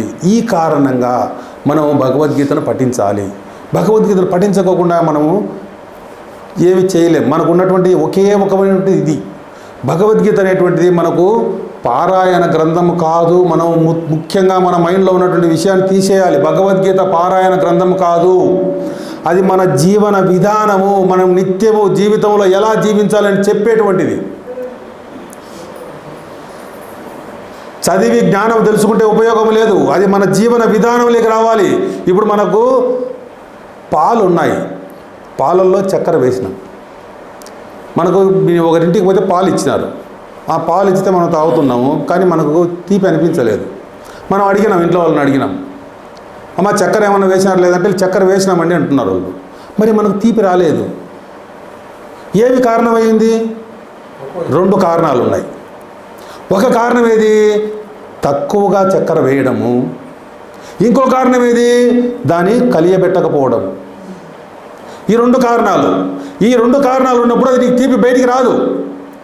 తీపి నీకు వ్యక్తం కావాలంటే తగినంత చక్కెర వేసి దాన్ని కలియ తిప్పితే అందులో కలిసిందా ఇంకా నీకు తీపి రాకుండా పోయే ప్రశ్నే లేదు. నీవు కూడా భగవద్గీత నాకు 700 శ్లోకాలు వస్తాయి, నాకు నేను లేకపోతే ఇన్ని ఉపన్యాసాలు ఇస్తున్నా, ఇన్ని అవి చేస్తున్నా, ఇన్ని ఇవి చేస్తున్నా, అన్నీ తీసి పక్కన పెట్టు. ఉపయోగం లేదు. నువ్వు ఏ ఉపన్యాసం ఏ అవసరం లేదు. ఇక్కడ శ్రోతగా వినేవాళ్ళు ఎంతమందో ఉన్నారు, మాకన్నా గొప్ప వాళ్ళు ఎంతమందో ఉన్నారు ఇక్కడ. ఎందుకు? అనుభవంలో ఉన్నటువంటి వారు ఉన్నారు. అనుభవం ముఖ్యం ఇక్కడ, చెప్పడం కాదు ముఖ్యము. ఎన్నో చెప్పవచ్చు, చెప్పడం కాదు. మహాత్ములు ఉన్నారు, అనుభవిస్తూ ఉన్నారు, మేము చూస్తూ ఉన్నాము ప్రత్యక్షంగా. కాబట్టి అనుభవం మనకు అవసరం. ఆ అనుభవం లేకపోతే మనం చదివింది ఉపయోగం లేదు. ఎంత నీకు ఎక్కిందో అంతే నీకు ఉపయోగం. నీవు నీ జీవన విధానంలో తెలుసుకున్నటువంటి భగవద్గీతను నువ్వు ఎంత వాడుకలోకి తెచ్చినావో, ఒక 1% వాడుకలోకి తెచ్చినావు, నీకు ఎంత ఉపయోగపడిందయ్యా భగవద్గీత అంటే 1% ఉపయోగపడింది. అలా కాదు, నాకు 700 శ్లోకాల కంఠపాఠం నువ్వు ఎనికి ముందుకు ఎక్కడ అడిగితే అక్కడ చెప్తాను, ఏమైనా చేస్తానండి, కానీ వాడుకల లేదు. ఉపయోగం ఉంది అంటే 0. వాడికన్నా తెలియనోడు మేలు. వీడు అనవసరంగా సమయాన్ని వృధా చేసుకున్నాడు ఇంతవరకు. అది తెలుసుకొని ఇది తెలుసుకొని అవి చదువుకొని ఈ చదువుకొని కింది ముందుకు చదువుకొని పైకి కిందికి అన్నీ ఏం ఉపయోగము? అహంకారాన్ని పెంచుకునేదానికి పనికి వస్తుంది. 10 మందిలో నాకు 700 శ్లోకాలు వస్తాయి, 10 మందిలో నేను పెద్ద ఉపన్యాసాలు చేస్తున్నాను, 10 మందిలో నాకు అహంకారాన్ని పెంచుకునే దానికి అహంకార పోషణకు తప్ప వేరే రకంగా పనికిరాదు. ఎప్పుడు పనికి వస్తుంది? అది నీ జీవన విధానములో వ్యక్తమైతే అప్పుడే దాని ఉపయోగము. కాబట్టి భగవద్గీత అనేది పారాయణ గ్రంథం కాదు, నిత్య జీవితంలో ఉపయోగపెట్టుకోవాల్సింది. మనం ఏదైనా ఇక్కడ ఒక వస్తువు తయారు చేస్తే ఏం చేస్తున్నారు? మనకు వస్తువు తయారు చేసినటువంటి అతను మ్యానుఫ్యాక్చరర్ ఏం చేస్తున్నాడు? దానితో పాటు ఒక పుస్తకం ఇస్తున్నాడు, ఒక మాన్యువల్ ఇస్తున్నాడు. ఎందుకు ఆ మాన్యువల్? దేనికోసము అంటే ఆ వస్తువును నువ్వు ఎలా ఉపయోగపెట్టాలో, ఎలా ఉపయోగపెట్టకూడదో 2 ఉంటాయి, డూసు డోంట్స్. ఏదైనా ఒక వస్తువును నీళ్ళ కింద పెట్టకూడదు, వేడి అగ్గిలో అగ్ని ఏందో ఉంచకూడదు అంటే అక్కడ ఉంచకూడదు, అందులో ఉంచితే పనికి రాకుండా పోతుంది. దాన్ని ఎలా ఉపయోగపెట్టుకోవాలో ఉంటుంది, ఎలా ఉపయోగపెట్టకూడదో ఉంటుంది. ఆ ఇచ్చిన ప్రకారం కనుక నువ్వు ఉపయోగపెట్టుకుంటే దాని వలన నువ్వు ఎంత ప్రయోజనాన్ని పొందాలనో అంత ప్రయోజనము నీకు చేకూరుతుంది ఆ వస్తువు వల్ల. లేదా ప్రయోజనం వృధా అయిపోతుంది. ఇప్పుడు ఒక మహాత్ముడు చెప్తూ ఉన్నాడు, ఏం చెప్తున్నాడు? అతనికి ఎవరో అమెరికాలో ఉన్నటువంటి ఒక వ్యక్తి ఒక టేప్ రికార్డ్ ప్రజెంట్ చేసినాడు. టేప్ రికార్డ్ ప్రజెంట్ చేస్తే ఆ టేప్ రికార్డు ఇమీడియట్గా తెచ్చినాడు, బాక్స్ ఓపెన్ చేసినాడు. ఓపెన్ చేసి ఇమీడియట్గా దానికి కనెక్టర్ పెట్టేసి దాని ప్లగ్కు పెట్టేసి స్విచ్ ఆన్ చేసినాడు. ఆ ట్రాన్స్ఫార్మర్ దానికి పెట్టేసి స్విచ్ ఆన్ చేసినాడు. స్విచ్ ఆన్ చేస్తే ఏమైంది? చూస్తే బుష్ అని సౌండ్ వచ్చేసి అది పాడకుండా పోయింది, చెడిపోయింది, పనికి రాకుండా పోయింది. ఏమయ్యా అని అప్పుడు చూస్తే, అప్పుడు దాంట్లో బాక్స్ ఓపెన్ చేసి చూస్తే అక్కడ ఒక మాన్యువల్ ఉంది. ఆ మాన్యువల్లో ఏముంది అంటే అక్కడ వోల్ట్స్ ఎంతో మరి 60 వోల్ట్స్ 40 వోల్ట్స్ అక్కడ ఆ వోల్ట్స్లో అది పనిచేస్తుంది ఆ ట్రాన్స్ఫార్మర్, ఆ టేప్ రికార్డు. ఇక్కడ ఏమైంది? ఇప్పుడు అది తెలియకుండా 230 వోల్ట్స్ కనెక్షన్ చేసినాడు. 230 వోల్ట్స్కి ఎప్పుడైతే కనెక్ట్ చేసినట్టు ట్రాన్స్ఫార్మర్ పేలిపోయింది, పని చేయకుండా పోయింది. అంటే నువ్వు మాన్యువల్ చదవకోకుండా ఏదైనా ఒక వస్తువును కనుక ఉపయోగపెడితే ఎలా ఉపయోగపెట్టాలో నీకు తెలియనప్పుడు ఏమవుతుంది? నీకు అది పనికి రాకుండా పోయింది. మనము భగవంతుడు పుట్టించిన మనమే ఏదైనా ఒక వస్తువును మార్కెట్లోకి పంపించాలంటే మనం ఒక మాన్యువల్ తయారు చేస్తున్నామే. మరి భగవంతుని దగ్గర ఆ జ్ఞానం లేదా? మనల్ని పంపించేటప్పుడు భగవంతుడు మాన్యువల్ పంపించలేదా మనతో పాటి? మనం ప్యాక్ చేసి ఇక్కడికి పంపించినప్పుడు ఈ ప్యాకింగ్లో మాన్యువల్ లేదా? ఉంది. సహయజ్ఞ ప్రజా సృష్ట్వా ప్రోవాచ ప్రజాపతి, సహయజ్ఞ ప్రజా సృష్ట్వా, ప్రజలను సృష్టించినాడు ప్రజాపతి పూర్వము బ్రహ్మదేవుడు. ఏ విధంగా? యజ్ఞాలతో సహా ప్రజలను సృష్టించినాడు. 2 ఒకేసారి వచ్చినాయి. యజ్ఞో వై వేద, యజ్ఞం అంటే వేదం, వేదాలతో సహా మనిషి ఒకటేసారి వచ్చినాడు. ఒకసారి వచ్చే ప్రయోజనం లేదు. మనము కూడా ఇక్కడ వచ్చేటప్పుడు మనతో పాటి వేదం వచ్చింది మనతో పాటి. సహయజ్ఞ ప్రజా సృష్ట పురోవాచ ప్రజాపతి అనేన ప్రశవిష్యత్వం ఏషవో ఇష్ట కామదుక్కు. నీవు దీని ద్వారా దీన్ని ఉపయోగపెట్టి వృద్ధి పొందండి. ఇవి మీ ఇష్ట కామధేనులు. మీరు ఏమి కోరుకుంటే అవి ధర్మజ్ఞానమా, లోకమైన రకరకాల కోరికలా, ప్రాపంచిక కోరికలా, లేకపోతే తర్వాత ఈ జన్మ వదిలిన తర్వాత పుణ్యం స్వర్గలోకాలు అవి కోరుకుంటావా, లేకపోతే బ్రహ్మజ్ఞానాన్ని కోరుకుంటావా? మీ ఇష్ట కామధేనువులు ఇవి. కామధేను ఏం చేస్తుంది? ఏది కోరితే అది ఇస్తుంది మనకు. కామధేను అనేటువంటిది ఏది కోరితే అది ఇస్తుంది. ఈ రకంగా మీరు కూడా ఇవి ఇచ్చినారు, మనకు కూడా మాన్యువల్ ఇచ్చినారు. ఇచ్చి మీరు కూడా ఈ విధంగా జీవించండి. కాబట్టి మనము కూడా భగవద్గీతను ఏం చేస్తున్నాము, ఏ విధంగా జీవించాలనో మనము కూడా ఓపెన్ చేయకుండా, ఈ మాన్యువల్ భగవద్గీత అనేటువంటి మాన్యువల్ ఓపెన్ చేయకోకుండా, ఏ విధంగా టేప్ రికార్డర్ మాన్యువల్ ఓపెన్ చేయకుండా కనెక్షన్ పెడితే ట్రాన్స్ఫార్మర్ పేలిపోయిందో, మనము కూడా భగవద్గీత అనేటువంటి దాన్ని ఓపెన్ చేయకోకుండా మన జీవన విధానం నడుస్తూ ఉంది. అందుకే రకరకాల ప్రాబ్లమ్స్ అన్నీ. ఎప్పుడు మనం దీని కరెక్ట్గా ఉంటుందా అంటే, ఈ మానవ జన్మ నువ్వు ఏదైతే తీసుకున్నావో మాన్యువల్ ప్రకారం నువ్వు జీవించడం మొదలు పెట్టినావా, ఇది ఎందుకు వచ్చిందో ఆ పని నెరవేరుతుంది. దీని యొక్క ఉపయోగం ఏది, దీని ప్రయోజనం ఏది, దీని ప్రయోజనము నెరవేరుతుంది. దాన్ని ఉపయోగపెట్టుకోకపోతే, ఆ మాన్యువల్ను, ఆ భగవద్గీతని కనుక నువ్వు ఉపయోగపెట్టుకోకపోతే నీకు ఇది ఉపయోగపడదు. ఈ జన్మ నీకు తెలియదు, నీకు ఎలా జీవించాలో తెలియదు, దీన్ని ఎలా ఉపయోగపెట్టుకోవాలో నీకు తెలియదు, నువ్వు జీవిస్తూ ఉన్నావు. అందుకే మనకు మన అదృష్టం కొద్దీ మనం ఏం చేసినాం తెలుసా, జంతువునాం నరజన్మ దుర్లభం అన్నారు కదా, అది మనకి ఎలాగో సాధ్యమైంది. అది దుర్లభమైనటువంటిది మనం ప్రత్యక్షమైంది, మనకు ఇప్పుడు మనకు అనుభవంలో ఉంది. ఇప్పుడు అటువంటిది మనం ఆల్రెడీ పొందేసినాం. పొందడం కాకుండా మనకు ఒక అడ్వాంటేజ్ ఏముందో తెలుసా, మనకు భారతదేశంలో మనం పుట్టడం అనేటువంటిది మనకు రెండవ అడ్వాంటేజ్. ఏమి ఆ గొప్పతనం, భారతదేశం గొప్పతనం. భారత్ అంటే ఏంటో తెలుసా, బ్రహ్మ విద్యాం తస్యాం రమతే ఇది భారత. బ్రహ్మజ్ఞానానికి ఆలవాలమై ఉంది మనకి ఈ గడ్డ. ఇక్కడ మహాత్ములు, గురువులు ఎందరో ఉన్నారు. ఇక్కడ అనుకూలంగా ఉంది బ్రహ్మజ్ఞానం పొందేదానికి. బ్రహ్మ విద్యాం తస్యాం రమతే, అంత బ్రహ్మ విద్యలో రమిస్తూ ఉంటారు ఇక్కడ. అటువంటి గడ్డలో మనం పుట్టాం. అందుకే ఈ బ్రహ్మజ్ఞానం యొక్క గొప్పతనం గురించి చెప్పాల్సిన పరిస్థితి ఏర్పడితే, అలెగ్జాండరు ఎన్నో దండయాత్రలు చేస్తూ ఉంటే, ఆ దండయాత్రలు చేస్తూ భారతదేశం వైపు వాళ్ళ సైనికులు వస్తూ ఉన్నప్పుడు వాళ్ళకి చెప్తాడు, మీరు భారతదేశం పోయినప్పుడు అక్కడ సన్యాసులు ఏదో చిన్న కుటీరాలలో, ఆశ్రమాలలో గడ్డాలు పెంచుకొని ఏదో తపస్సు చేస్తూ ఏమీ తెలియని వారి వారిగా ఏదో కమండలం పట్టుకొని ఉంటారు. వాళ్ళ దగ్గరికి పోయినప్పుడు మీరు వినయ విధేయాలతో వ్యవహారం చెయ్యండి. ఎందుకో తెలుసా, మనది బాహుబలము, వాళ్ళది బ్రహ్మబలం. వాళ్ళ ముందర మన బలం సరిపోదు అనే విషయాన్ని అలెగ్జాండర్ కూడా గుర్తించినాడు. అంతెందుకు, వశిష్ఠుడు, విశ్వామిత్రుడు మనం చూసినాం. విశ్వామిత్రుడు ఏం చేశాడు రామాయణంలో, వశిష్ఠుని ఆశ్రమానికి పోతాడు. అక్కడ కామదేవుడు కావాలనుకుంటాడు, ఆయన నిరాకరిస్తాడు. ఇస్తాడు, కామధేనుకు ఇష్టం లేదు పోయేదానికి విశ్వామిత్రుని వెంబడి. సరే, అదేదో కామధేనువే రకరకాల సైన్యాలను సృష్టించి విశ్వామిత్రుని మీద యుద్ధం చేసి విశ్వామిత్రుడు ఓడిపోతే అతను ఏం చేస్తాడు, తపస్సు చేయబోతాడు. తపస్సు దేనికోసము, ధనుర్విద్య సంపాదించే దానికోసం తపస్సు. ఆ ధనుర్విద్యతో వచ్చి వశిష్ఠుని ఆశ్రమాన్ని అంతా కూడా మొత్తం కూలదోయాలనే ఉద్దేశంతో ధనుర్విద్య కోసం తపస్సు చేయబోతాడు విశ్వామిత్రుడు. పోయి అక్కడ బ్రహ్మదేవుని గురించి తపస్సు చేస్తే ఆయన వచ్చి ధనుర్విద్యను అంతా కూడా ఇచ్చేటప్పుడు, నాకు ఇప్పుడే ఉన్న బలంగా రావాలి, ఎంత నువ్వు ఎప్పుడో ఇది కూర్చో, ఇది నేర్పుతా అది నేర్పుతా అంటే కుదరదని చెప్పేసి అంత ఆయన మనసులో స్మరణ చేస్తే వచ్చేటట్లు వరం పొంది వస్తాడు. వచ్చిన రావడంలోనే ఇక్కడికి వచ్చి వశిష్ఠుని మీద అన్ని రకరకాల అస్త్ర ప్రయోగం చేస్తాడు. ఆయన ఏం చేస్తాడు, కేవలం అలా కూర్చొని బ్రహ్మదండం పెట్టుకొని కూర్చుంటాడు. అంతే. కూర్చుంటే ఏమవుతుంది, ఒక్కొక్క అస్త్రం వస్తూ ఉంది, బ్రహ్మదండంలో కలిసిపోతూ ఉంది. అన్ని అస్త్రాలు అయిపోయినాయి, ఇక బ్రహ్మాస్త్రం ఒకటే ఉంది.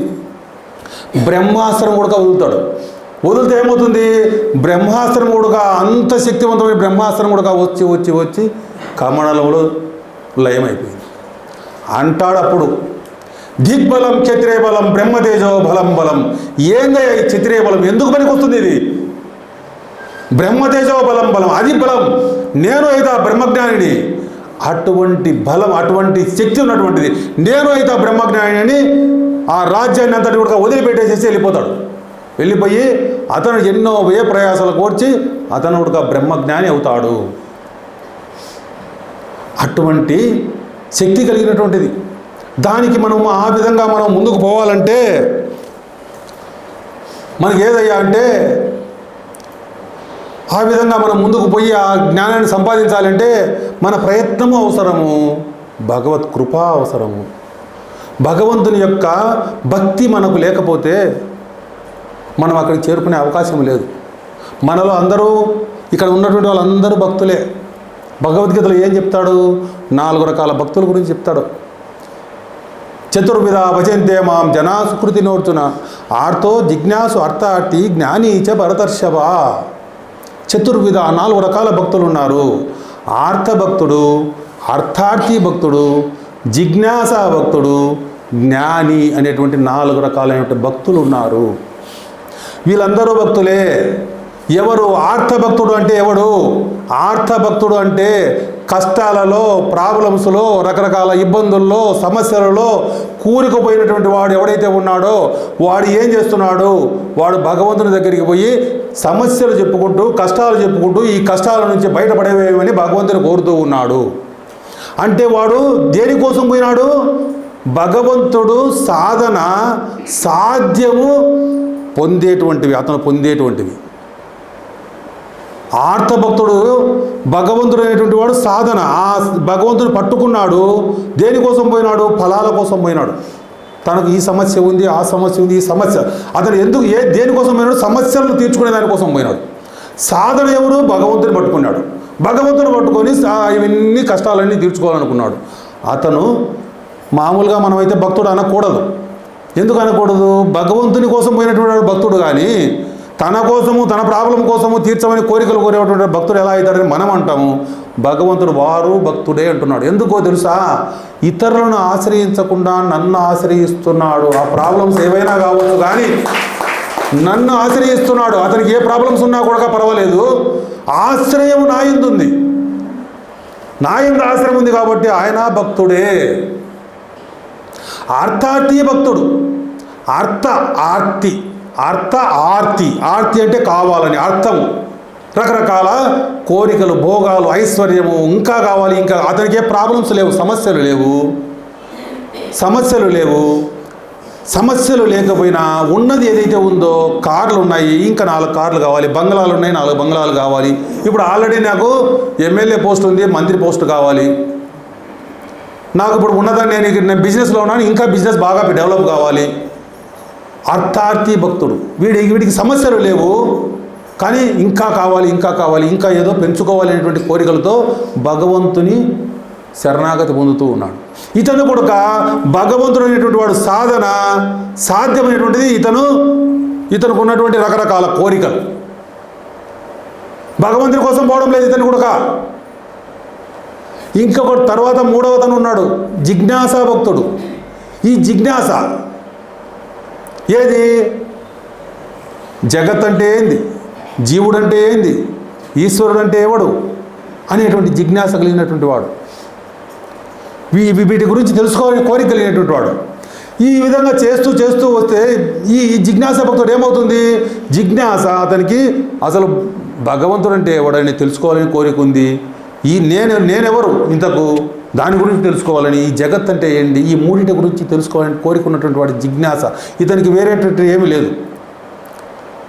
ఇవన్నీ ఎక్కడి నుంచి వచ్చినాయి, ఇవన్నీ ఎందుకు వచ్చినాయి అనేటువంటి అన్వేషణ. ఈ జిజ్ఞాసా భక్తుడు ఇతనికి సాధన భగవంతుడు కాదు, సాధ్యం భగవంతుడు, చేరుకోవాల్సినటువంటి గమ్యం భగవంతుడు. జిజ్ఞాస భక్తుడు ఎందుకోసం ప్రయత్నం చేస్తున్నాడు భగవంతుని దగ్గరికి? ఏదో కావాలని పోవడం లేదు, కేవలం తను భగవంతుని దగ్గరికి చేరుకోవాలనే ప్రయత్నంతో ప్రయాణం చేస్తూ ఉన్నాడు. అదే జ్ఞానభక్తుడు, జ్ఞాని అయినటువంటి వాడు ఇక తను ద్వైతంగా రెండవది లేకోకుండా తను ఆ పరమాత్మ అనుభవంలోకి తెచ్చుకున్నటువంటి వాడు జ్ఞాని. నలుగురున్నారు, 4 రకాల భక్తులు. మనం ఆలోచన చేస్తే ఒక్కడే 4 రకాలుగా రూపాంతరం కూడా చెందవచ్చు. ఏ రకంగా? ఫస్ట్లో నాకు రకరకాల సమస్యలు ఉన్నాయి. సమస్యలు ఉంటే నేనేం చేసినాను? భగవంతుని దగ్గరికి పోయినా నా సమస్యలు తీర్చమని. ఇప్పుడు నాకు భగవంతుడు ఏమీ సాధ్యము కాదు. నాకు సమస్యలు నాకు చేరుకోవాల్సినటువంటివి, సమస్యలు నాకు తీరవలసినటువంటివి. సమస్యల కోసం నేను భగవంతుని దగ్గరికి పోయినాను, భగవంతుని పట్టుకున్నాను, నా సమస్యలు తీర్చుకున్నాను, సమస్యలు తీరినాయి. నాకు ఇంకా రకరకాల ఎన్ని కావాలి. ఇప్పుడు ఏమైంది? నాకు సమస్యలు పోయినాయి, నేను భగవంతుని దగ్గరికి పోతూ ఉన్నాను. ఎందుకు పోతూ ఉన్నాను?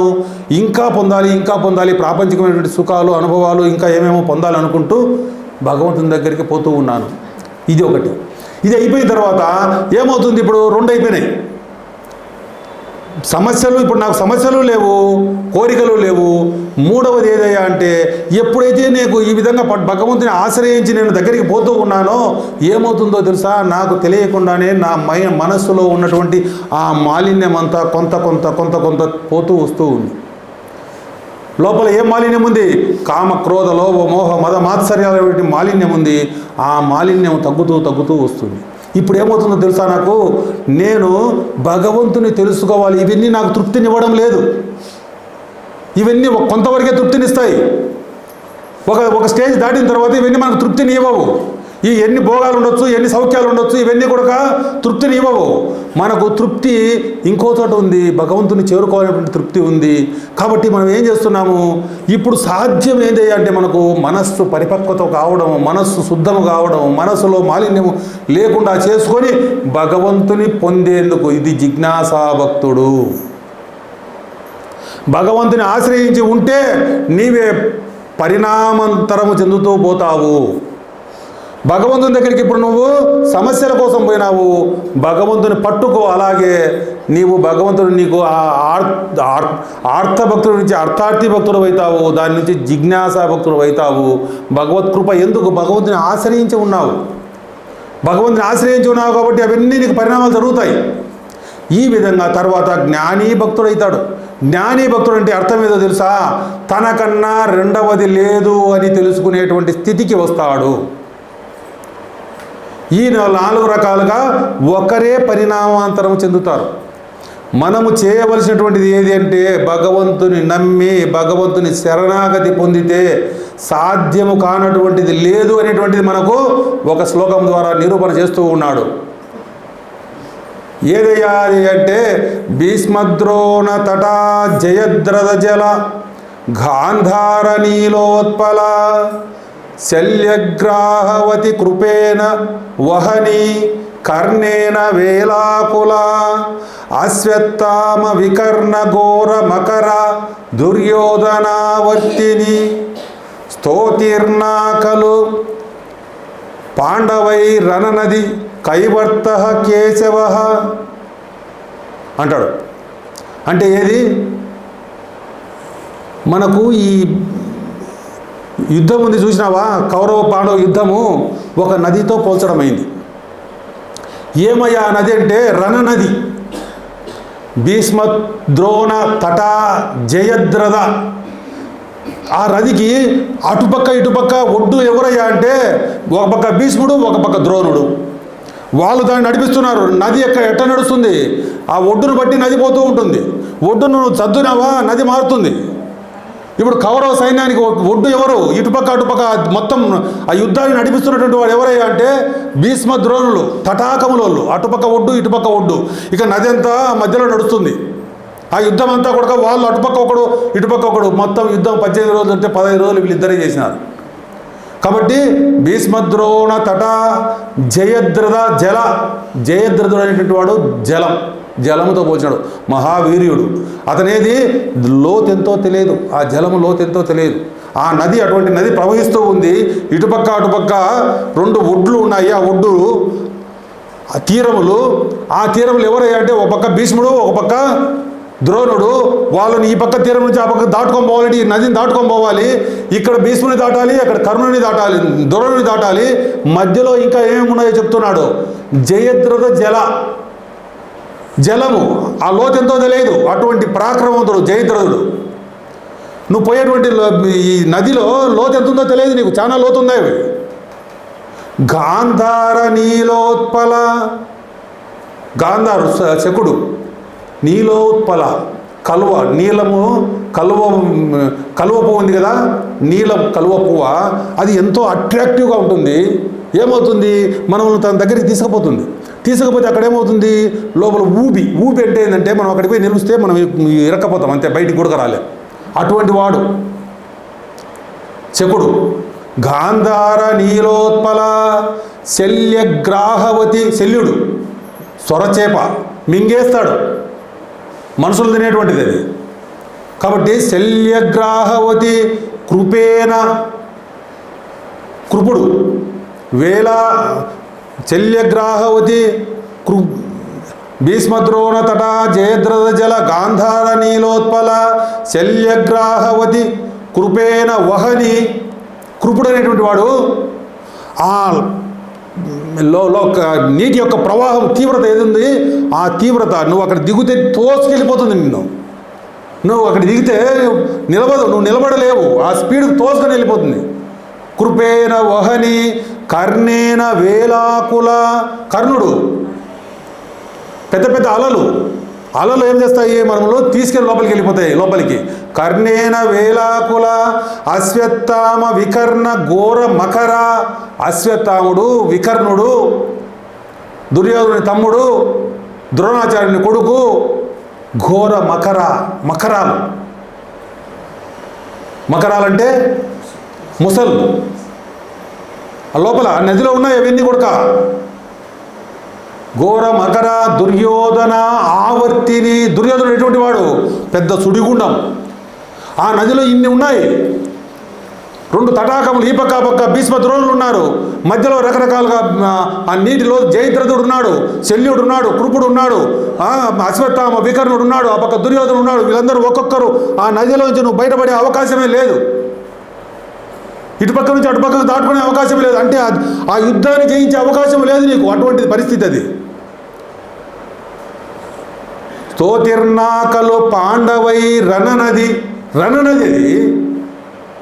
కైవర్త కేశవ, ఎవరిని పట్టుకున్నారు, ఆ పడవను నడిపేటువంటి ఆ చాకచక్యంగా ఇన్ని పరిస్థితుల్లో కూడా నిన్ను ఎక్కడ దొరకకుండా ఈ నదిలో నుంచి దించి నదిని దాటించి అటు పక్కకు నిన్ను తీసుకుపోయినాడు ఎవడు, ఈ కృష్ణ భగవానుడు. కైవర్త కేశవ, అక్కడ వాళ్లకు పాండవులకు ఆ సమస్య, మనకి ఇక్కడ అందరికీ రకరకాల సమస్యలు, మనకు అవే సమస్యలు. అక్కడ యుద్ధం సమస్యగా చెప్తూ ఉన్నాడు, మనకి ఇక్కడ ఎన్నో సమస్యలు. ఈ సమస్యలన్నిటి నుంచి కూడా నువ్వు బయటపడాలంటే భగవంతుని శరణాగతి పొందవలసిందే, భగవద్భక్తి నువ్వు పొందవలసిందే. భగవంతుని శరణాగతి పొందకపోతే ఇప్పుడు వీళ్ళు శరణాగతి, వీళ్ళకు 10,000 మంది నాయంత శక్తిమంతులు కావాల్సినటువంటి 10,000 మంది ఉన్నారు. వాళ్ళను తీసుకుంటారా, నన్ను తీసుకుంటారంటే ఎవరిని చూజ్ చేసుకున్నారు, వాళ్ళు పరమాత్మను చూజ్ చేసుకున్నారు. మనం కూడా వాళ్ళకు అక్కడ ఉన్నటువంటి సమస్యలు, వాళ్ళకు యుద్ధానికి సంబంధించినటువంటి అన్నీ చెప్పారు. ఇక్కడ ఈ రణనదిలో మనకు ఇది కూడా ఒక సంసార నది. ఈ సంసార నదిలో కూడా మనము ఇటుపక్క నుంచి అటుపక్కకు సంసారాన్ని తరించాలంటే, ఈ సంసారాన్ని, ఈ నదిని దాటి అటుపక్కకు పోవాలంటే మనకు కూడా భగవద్భక్తి, భగవత్ కృప మనకు కూడా ఖచ్చితంగా ఉండవలసిందే. అది లేకపోతే నీకు ఇది దాటే అవకాశమే లేదు. కాబట్టి మనం కూడా ఇక్కడి వరకు వచ్చినాము, జన్మ తీసుకున్నాము, మానవ జన్మ తీసుకున్నాము. ఈ జన్మను వృధా చేయకోకుండా భగవంతుని ముఖతహగా భగవద్గీత అనేటువంటిది మనకు దొరకడం జరిగింది. అటువంటి అపురూపమైనటువంటిది మనల్ని ఉద్ధరించే దానికోసము ఆ కృష్ణ పర్వతం ముఖతహగా వచ్చినటువంటి దానిని మనము ఉపయోగించుకొని మన జన్మలు కూడా సార్థకము చేసుకోవాలని, ఈ జన్మనందే ప్రయత్నాన్ని ఏమాత్రము తగ్గించకుండా ప్రయత్నం బాగా చేసి ఎంతవరకు ముందుకు పోగలిగితే, ఎందుకు మళ్ళీ జన్మ మనకు ఏ జన్మ వస్తుందో తెలియదు, ప్రయత్నం మళ్ళీ అడ్డపడుతుంది, నీకు కంటిన్యూటీ ఉండదు. కాబట్టి ప్రయత్న తీవ్రత లోపం లేకోకుండా మనమందరము ప్రయత్నించి ఆ పరమాత్మ అనుగ్రహం పొందాలని కోరుకుంటూ సెలవు తీసుకుంటాం.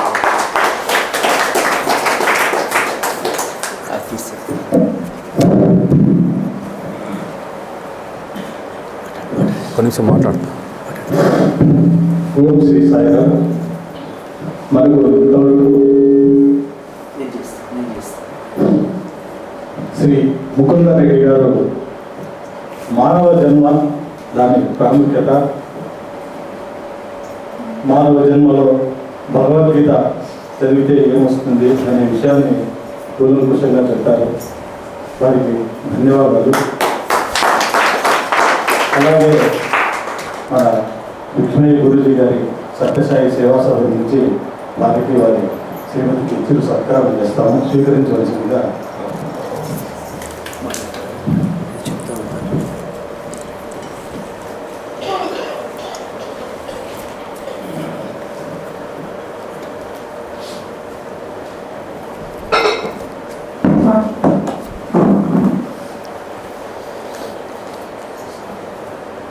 పెద్దలు,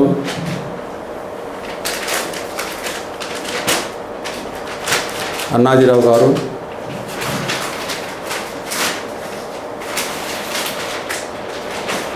భగవాన్ సత్యసాయి బాబా గారి ప్రియ శిష్యులు, జ్ఞాన సరస్వతి, అలాగే పుట్టపర్తి చాగంటి బిరుదాంకితులు, వారి యొక్క ప్రవచనాలతో శ్రోతలను వారి హృదయాలను కదిలించి భక్తి జ్ఞాన వైరాగ్యాలను నింపుతూ నిరాడంబరుడు, నిగర్వి, నిరహంకారి, వినయ విధేయతలలో అందరికన్నా ఒక మెట్టు ఎక్కువే. అంతటి వినయ విధేయతలు కలిగినటువంటి వారిని నేను కూడా ఎక్కడా చూడలేదు. ఎవరైనా కూడా ప్రతి వాడిలో అసూయ ఉంటుంది ఎక్కువ ముందు. నాతో పాటు నేను నాకు తెలిసిన ప్రజల దగ్గర ఇంకొక స్పీచ్ ఇప్పించాలంటే అసూయతో కూడుకొని ఉంటాం చాలామందిని. ఆయన అటువంటి వాడు కాదు. ఎక్కడికైనా పోయినప్పుడు ఇంత తెలిసినా కూడా తెలియని వ్యక్తుల దగ్గర ఈ విషయాలకు సంబంధించి, భక్తి విషయాలకు సంబంధించి తెలియని వ్యక్తుల దగ్గర ఇటువంటి డిస్కషన్ చేస్తూ ఉంటే ఎంతో శ్రద్ధ, ఎంతో ఆసక్తి వినడంలో. అది ఆయన దగ్గర నేర్చుకోవాల్సినటువంటి గుణగణాలలో ముఖ్యమైనటువంటిది. ఆయన ఉపన్యాసాలు గంగా ప్రవాహంగా, జ్ఞాన గంగా ప్రవాహంతో శ్రోతలందరినీ ఎంతో ఆకట్టుకుంటూ ఉన్నాయి. ఆ ప్రవాహంలో మనమందరం కూడా స్నానం చేసి మనం కూడా పవిత్రులమయ్యేదానికి మనకు ఒక సదావకాశాన్ని కల్పిస్తూ ఉన్నాడు. ఆయనకు ఇంకా ఎన్నో ఉపన్యాసాలు, పెద్దలు వెంపల అన్నాజీరావు గారు ఇంకా ఎన్నో ఉపన్యాసాలు చేసేదానికి శక్తి సామర్థ్యాలు అన్ని విధాలుగా భగవంతుడు నిండుగా మెండుగా ఇవ్వాలని మనస్ఫూర్తిగా వేడుకుంటూ సెలవు. Thank you sir.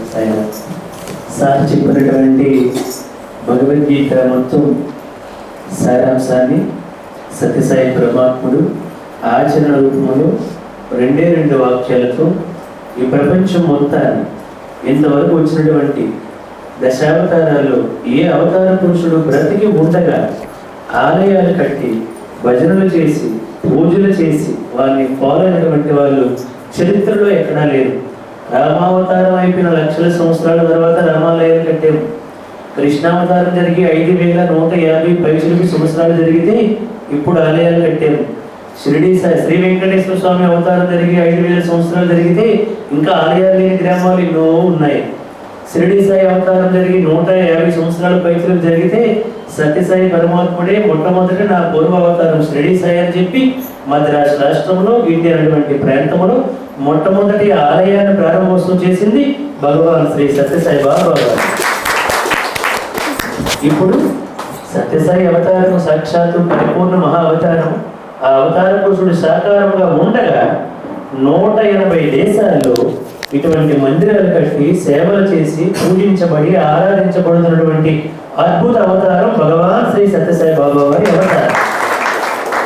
అటువంటి అవతార పురుషుడు సార్ చెప్పినటువంటి భగవద్గీత మొత్తం సారాంశాలు 700 శ్లోకాలు, 1108 ఉపనిషత్తులు, ఋగ్వేద, యజుర్వేద, సామవేద, అధర్వణ వేదాలు, పంచమ వేదమైనటువంటి మహాభారతం, అష్టాదశ పురాణాలు, మత్స్య పురాణము, మార్కండేయ పురాణము, భవిష్య పురాణము, భాగవత పురాణము, బ్రహ్మ పురాణము, బ్రహ్మాండ పురాణము, బ్రహ్మ వైవర్త పురాణము, వాయు పురాణము, వరాహ పురాణము, విష్ణు పురాణము, వామన పురాణము, అగ్ని పురాణము, నారద పురాణము, పద్మ పురాణము, లింగ పురాణము, గరుడ పురాణము, కూర్మ పురాణము, స్కంద పురాణము, ఈ 18 పురాణాల యొక్క సారాంశాన్ని, భగవద్గీత సారాంశాన్ని 2 శ్లోకాలతో స్వామి చెప్పి ప్రపంచానంతా తన పాదాక్రాంతం చేశారు స్వామివారు.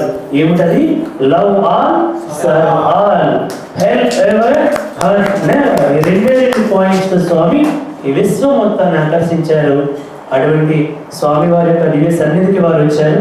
వారికి ఇంకా చక్కని ప్రవచనం మీరు విన్నారు కదా. నేను చెప్పమంటే నేను చెప్పను నువ్వే నువ్వు ఉంటావు కదా అని నాకు చాలా ఇబ్బంది పెట్టారు. ఎనిహో చాలా ప్రేమతో చెప్పారు. చాలా సంతోషం. మరలా తరచూ వస్తూ ఇటువంటి సందేశాలు అక్కడ వ్యాప్తి చేస్తున్నారు. ఇక్కడ కూడా స్వామివారి దివ్య సన్నిధికి వస్తూ స్వామివారి అనుగ్రహానికి పాత్రులై ఇంకా మరి ఎన్నో సేవా కార్యక్రమాలు వారి ద్వారా వాళ్ళు స్కూల్ కూడా ఒకటి రన్ చేస్తున్నారు. అలాగే ఒక ఆలయాన్ని రన్ చేస్తున్నారు. అలాగే ఇటువంటి భగవద్గీత ప్రచారం చేస్తూ మాలాంటి వాళ్ళకి ఎంతో చేయూతను అందిస్తూ ఉంటారు. వారికి బాబా వారి యొక్క సంపూర్ణ ఆశీస్సులు సర్వదా ఉండాలని ప్రార్థన చేస్తూ వారి శ్రీమతి శ్రీదేవి గారిని దయచేసి ఇట్లా స్వామివారి ఆశీస్సులు ఉండకూడదండి. ఇది సన్మానం కాదు, స్వామివారి ఆశీస్సులు. అమ్మ రండి సాయం రండి శ్రీదేవి ప్లీజ్. హరే రామ మా సరళమ్మ మీరిద్దరు ఆమె మీ పక్కనుండి ఆమె పిలిచిరండి. మీరు రండి ఆమె రండి రండి రండి రంగమ్మ గారు నిలబడుకుంటలేదు సార్.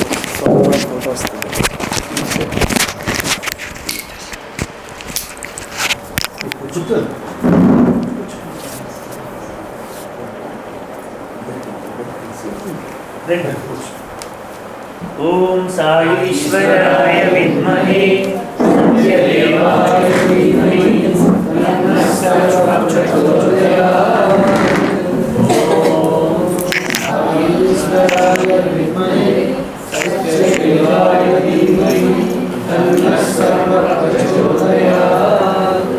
ఓం సాయి ఈశ్వరాయ విద్మహే సత్యదేవాయ ధీమహి తన్నః సర్వం ప్రచోదయాత్. ఓం సాయి ఈశ్వరాయ విద్మహే సత్యదేవాయ ధీమహి తన్నః సర్వం ప్రచోదయాత్.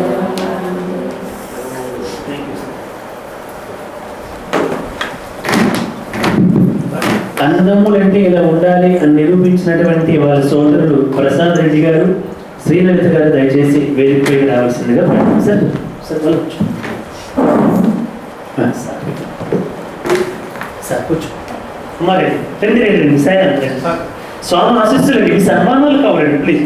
స్వామి ఆశీస్సులు ఎప్పుడు వద్దనకూడదు. రండి ప్రసాద్ రెడ్డి గారు ప్లీజ్. బాబా గారు ఆశీస్సులు వద్దనకూడదు. మీరు కడపలో ఇంకా మీ స్కూల్ బాగా అభివృద్ధి కావాలి, మీ ఆలయం అభివృద్ధి కావాలి, ఎన్నో సేవలు చేయాలి. రండి ప్లీజ్. రండి సార్. అమ్మ రండి రండి.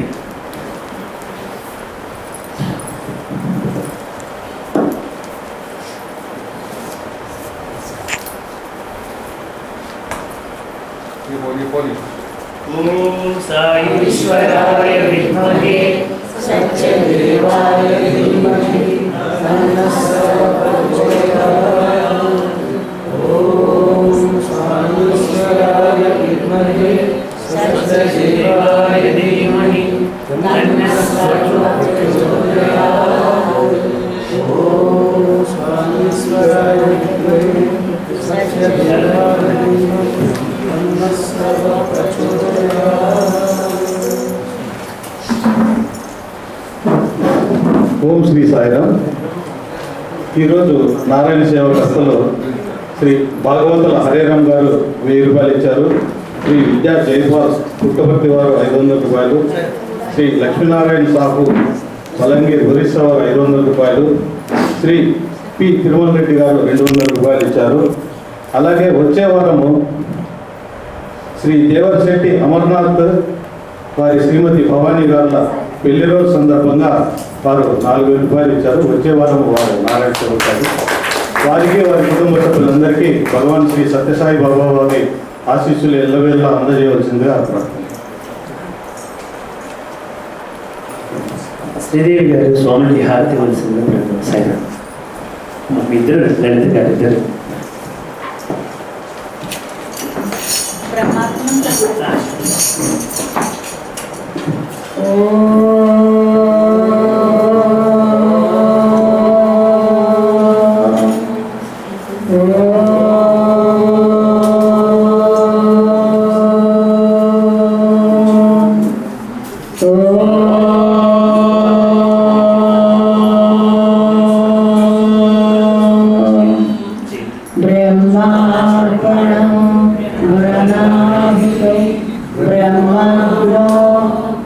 ब्रह्मणाहुतं ब्रह्मैतवेन गन्तव्यं ब्रह्मकर्मसमाधिनाम् अहं वैश्वानरो भूत्वा प्राणिनां देहमाश्रितः प्राणसमायुक्ता प्रजामह्यं चतुर्विधम् ॐ शान्ति शान्ति शान्ति। ॐ जय जगदीश हरे स्वामी सत्यसाई हरे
Samasta loka